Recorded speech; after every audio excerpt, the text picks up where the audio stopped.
Alrighty, so happy Thanksgiving to everybody, at least on the American side of the border. But today we're gonna start doing a preview in terms of these quarterfinal matchup. And yes, just a reminder, the playoffs is still happening in MLS. I know we had that long delay, and that for both of these teams, they have not been playing a single competitive game in the playoffs in almost 3 weeks now, and that obviously we talked about before how there's going to be the discussion of them potentially changing the playoff format again, and fans demanding MLS to do so because, again, a lot of people have kind of forgot that the playoffs begin, and that it's also going to be interesting to see how the ratings is going to do of the fact that if the ratings are bad, then MLS and Apple TV's got to do something because, again, fans probably forgot that the playoffs still exist, and that when you have this November international break that put a pause to the playoffs, fan interest is definitely going to be tested. But that being said, in terms of this way, we are going to talk about first the most anticipated matchup in the quarterfinal, and that, of course, is FC Cincinnati versus the Philadelphia Union. Now, obviously, it's a shame the fact that this is not an Eastern Conference final belt, and it's also a shame the fact that this could have easily been an MLS Cup belt because there's just so much at stake in terms of this game. And that, I would say that when you look at some of the biggest rivalry in MLS, and look at some rivalry that you could say that aren't necessarily kind of geographically kind of the same.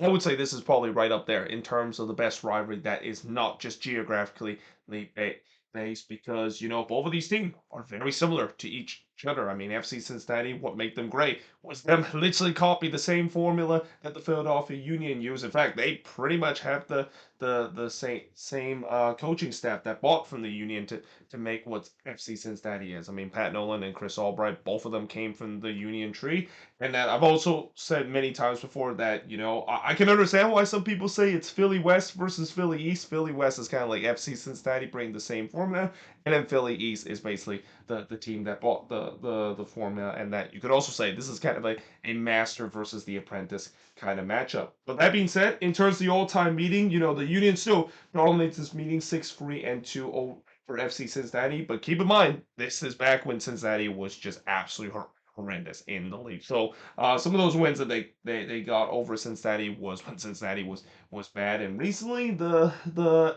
all-time meeting has been kind of even up lately. Now, in terms of the last five head-to-head matchup, it was a 2-2 draw between both of these teams last time they faced. I think they faced back in September, and boy, that was just an ugly bloodbath kind of battle between both of these teams. And I'll talk about it in a bit of how I would not be surprised we might see a lot of cards again, and maybe some red cards that show up, because again, both of these teams, they do not like each other whatsoever. And then the first ever meeting, Cincinnati was able to get a 1-0 win over the Union. Now, last season, in terms of both of these teams, they face off against each other 3 times, and one of those was in the playoffs, as the Union was able to win 1-0 against Cincinnati. So this is also where the other narrative comes in, where this is a rematch of last year's playoff bout, and that Cincinnati would want to get some revenge, especially now they get a chance that now they're the one that hosts the game against the Philadelphia Union, whereas last season it was the Union doing that, and in this very anticipated matchup. But before that, it was a 3-1 win that Cincinnati has against the Philadelphia Union. I remember that was probably the best performance I've ever seen Cincinnati play. That was a textbook perfect performance that Cincinnati has put against the Union. But prior to that, it was a 1-1 draw between both of these teams. Now, back in the first round for Cincinnati, they won 3-0 against the New York Red Bulls. In game two, it was a little bit harder. I mean, they had that marathon kind of PK shootout, but ultimately they won 8-7 in the PK shootout for the Union. They also had a relatively easy game one, winning 3-1 against New England. But game two was a little bit tougher. I mean, they were able to squeak out a 1-0 win on the road, kind of a Jim Curtin special that we see him his Philadelphia Union team do on the road, and that's where we're at in terms of both of these teams in a collision course once again against both facing up against each other in a playoff match. Now, in terms of the 5 key points coming into this game, obviously, like I mentioned, expect this to be a bloodbath. Like the thing that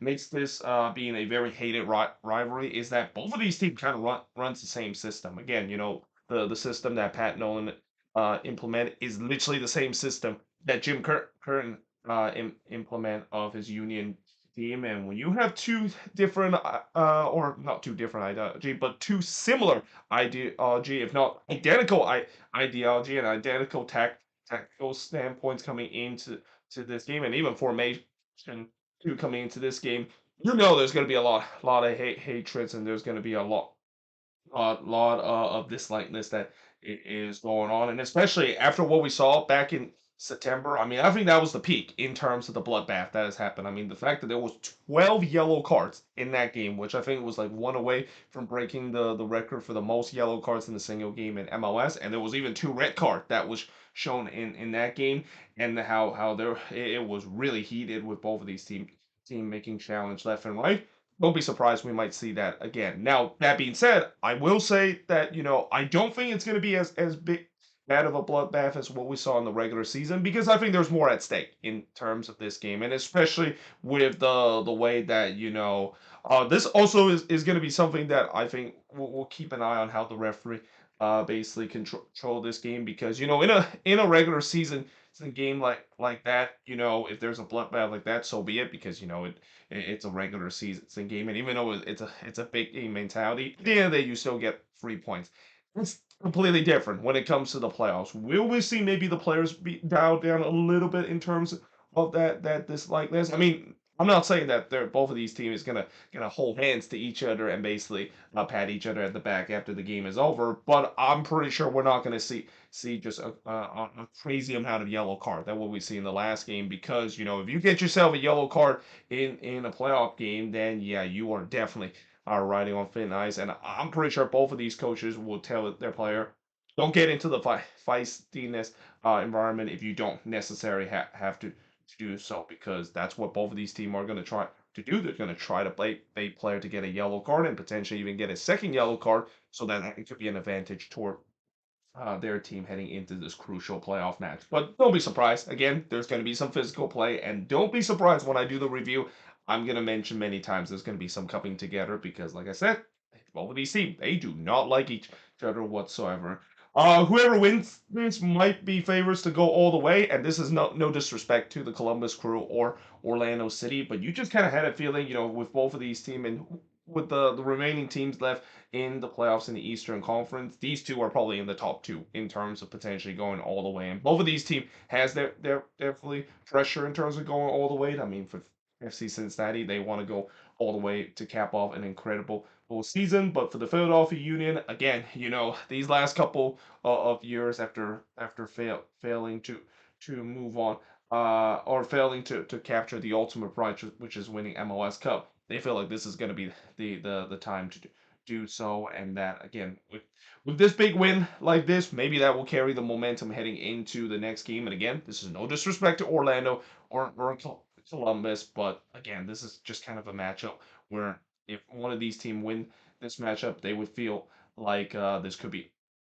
the year that they can finally make it to MLS Cup and win that one outright. I mean, even some people are saying that, whoever wins the Eastern Conference is probably going to win MLS Cup. But then this is also where we get to the other argument to this of what I said about this, is that, yeah, this is where we play the game, and that, and I'll probably mention it again in that Orlando versus Columbus game, where when both of these teams, whoever wins that matchup will face against each of these teams. There's the momentum factor, but then there's also the letdown factor that, yeah, yes, you win this game, and it's great to beat your rival and you're one step closer, but you're not at MLS Cup again. There's still one more hurdle, and with the way that how physical this game could be, would that actually tire out either of these teams heading into that Eastern Conference final game? And again, we'll talk a little bit more about that once we get to the Orlando City versus Columbus Crew game in the other quarterfinal.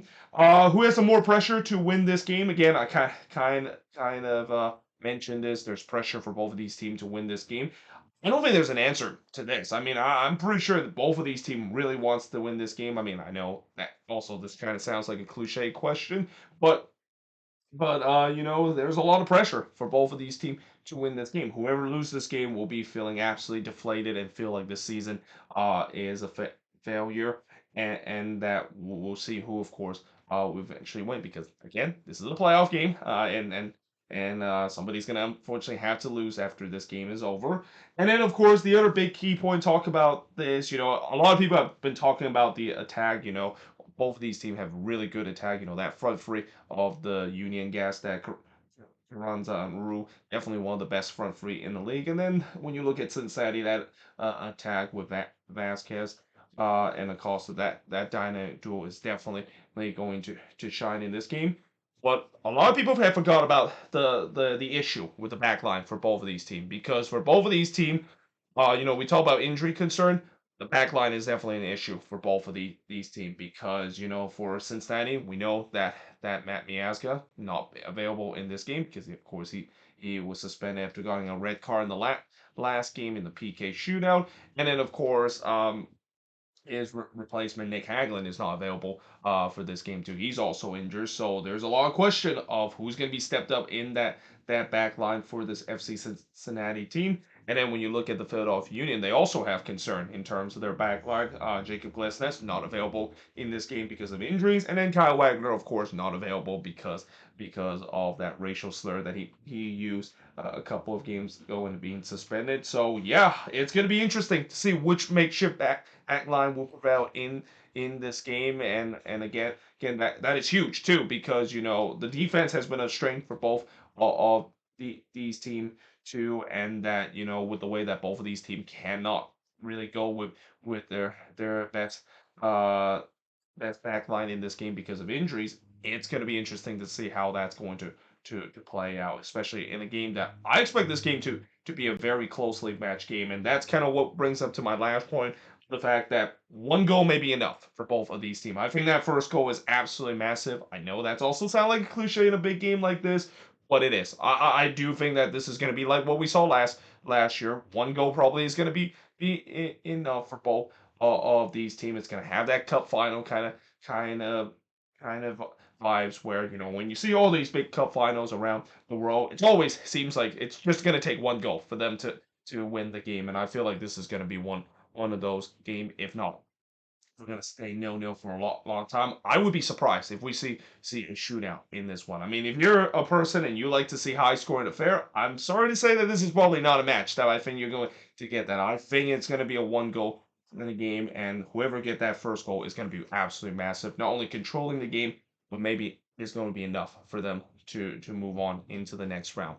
But there you have it. That is pretty much it in terms of previewing this massive game. Again, this is probably the most anticipated game out of all of these, and I know there's a lot of good Eastern Conference or a lot of quarterfinal matchup. The other quarterfinal between Columbus and Orlando can be very interesting as well. But this is a matchup that again between two teams that have similar ideology, and two really hated the rival between both of these, and especially having history, even going back to last year when they faced against each other in the playoffs.